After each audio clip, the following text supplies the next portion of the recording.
In this video, I'm going to give you very practical steps on how to start an Airbnb arbitrage business in 2025. No BS. I'm just going to tell you what it is. This is not a get-rich-quick scheme. And generally, most people really don't want to get into this business. If you want to start something that's super low capital, to the point where it's like drop shipping, which you probably know what I'm talking about if you're watching this video, then this is not it. First thing I'm going to tell you is that if you don't have at least $8,000 saved up to start this business, you shouldn't be starting this business. When I first started and I hired my mentor, my Airbnb mentor that taught me how to actually get into the business and taught me what I needed to do to make it successful, it took me about 6 months of saving up. I mean, I was 20 at the time and not making a lot of money. And I was saving up with a business partner, which sped up the process, but it took me like 5-6 months of saving up. And we saved up to 20,000, so more than we needed. I would say anywhere from 8 to 12,000 is good to have in cash. Now, there are options like 0% interest business credit cards that have 0% interest for the first year, and you can utilize those to buy furniture and not have to pay off that credit card for a whole entire year. It doesn't report to your personal credit score because it is a business credit card. You can ChatGPT that's fine. And I would just recommend having most of it in cash because you're gonna need the cash for a first month's rent and a security deposit. And sometimes you'll have to pay a last month's rent. But a lot of states just do first month's rent and security deposit. Now that you have the capital ready, the first thing you need to do is the market research. Now, I can't sit here and lie to you and tell you that I know exactly how much you're gonna make with your Airbnb property because it depends on so many factors. And it also depends on the location of the Airbnb itself. In my example, I lived in Massachusetts when I started my Airbnb business. Currently, I live in Florida. I'm moving back to Boston, but that's another story. Currently, I live in Florida. All my Airbnbs are in Massachusetts. That's where I started. That's where I grew up. So what I did was I thought of the biggest cities in Massachusetts, the capital of Massachusetts. I'm pretty sure it's the capital, Boston, right? So Boston, Massachusetts, okay. So I looked in Boston. Okay, so Airbnb is probably popping in Boston. But what I realized is that there's a lot of regulations in Boston. There's a lot of regulations. There's a lot of stipulations, laws, rules that kind of bar me from actually doing Airbnb. Plus the apartments are super expensive. And when I was running my numbers, it really just didn't seem worth it.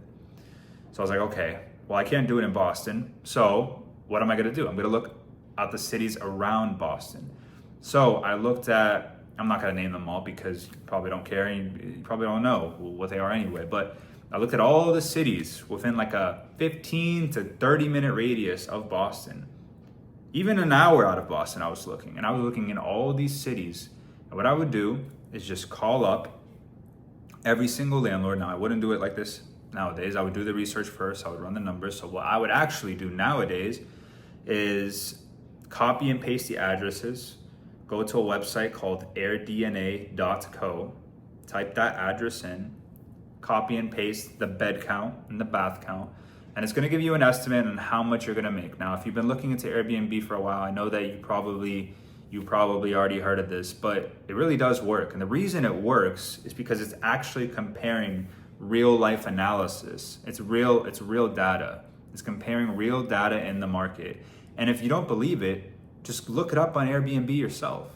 So you can literally, let's say you find a property on Zillow, copy and paste the address onto airbnb.com as if you're a traveler looking for an Airbnb in that exact area. And then you're gonna see all the houses in a 1 mile radius of that address. And you get to click on those houses and see how much they're charging per night and how booked their calendar is. And from there you can see, okay, well, this is an occupied area. The thing with AirDNA that's cool though, is that it'll tell you what the seasonality is. Because in Airbnb, beware of starting at a low season. If you start in the low season, you might not profit at all for a couple months, and that will suck.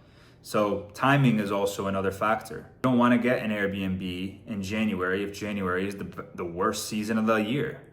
You wanna get an Airbnb in mid-season / high season, because at least you'll be profiting a little bit after your expenses. Another thing, again, I'm gonna stress again, you want to do this in all cash if possible, because it's gonna just relieve so much stress off of your hands, and you know that, okay, as soon as I pay for these things, I can just start profiting every single month, and it's going straight to my bank account. It's not going to Chase Bank, it's not going to Amex, it's going to my checkings account. I got my first 4 Airbnbs all in cash. I think I took like a $2,000 credit card out for the first Airbnb, but then after that, we were like, oh, whatever, let's just reinvest the profits back into the business. Another thing that people don't really talk about often is get a job. I don't want to hear the whole get rich quick, oh, you should quit your job, oh, what are you doing, you're a wagey, you're 9 to 5. Like, brother, you need to get a job. You need income. Because first of all, when you're starting the business, you need to show income to these landlords for you to move into the property, right? They're not gonna just like let you come in with no income. You need to show some proof of income that you can pay their rent, right? If you don't have a job, you can't do that. Also, if you don't have a job, you probably don't have any money saved. I started this business while working 30 hours a week at the airport. I used to work at TSA. And I was also taking 3 to 4 classes at the same exact time as working my job. Do the market research, and then I need you to call these landlords. And what are you gonna do when you call these landlords? You're gonna just ask them if they are open to subleasing to your hospitality management company. And then they're gonna be like, well, what do you mean by that? Like, what does that mean? They ask if it's Airbnb, yes. You say, yeah, Airbnb is one of the third-party platforms that we use to market the listing.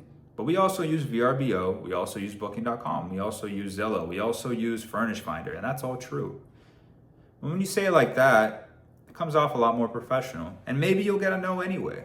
But maybe you'll probably spark some interest and they'll just ask more questions. And you just gotta learn how to answer their questions and make them feel secure with you doing an Airbnb on their property. Landlords don't hate Airbnb, they hate the idea of a guest throwing a party in their Airbnb and damaging it. But when you know the space and you realize, okay, there's short-term rental insurance, right? So they're covered there. I can verify the guest's identity by asking for their ID before they book and putting them through a third-party ID checker software. There's one called Truvi.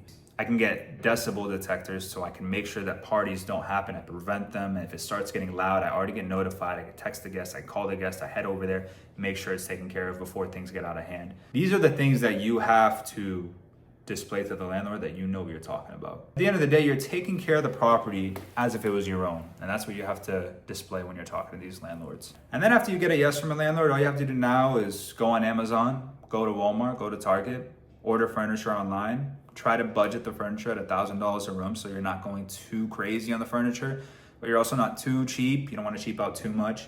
So for example, 2 bedrooms, 1 living room, a bathroom and a kitchen. That's 5 rooms, right? So we're gonna do $5,000 for the whole entire apartment. That's the max budget we want to spend on that furniture. And after that, you list it on Airbnb, you know it's gonna make money. You get a professional photographer to take your pictures, and boom, you're making money. And now it's just a matter of reinvesting your profits back into the business while you're working your job. Don't quit your job until you scale to the point where you wanted to scale, and you can't quit your job. Full transparency, if you click on the link down below, it's a video of me trying to sell you something, okay? I know I hate when people try to sell me, but I just want to be honest with you up front. And if you're interested in a one-on-one mentorship, learning how to start Airbnb completely handheld, the whole entire process, click on the link down below. We'll see if we can work together.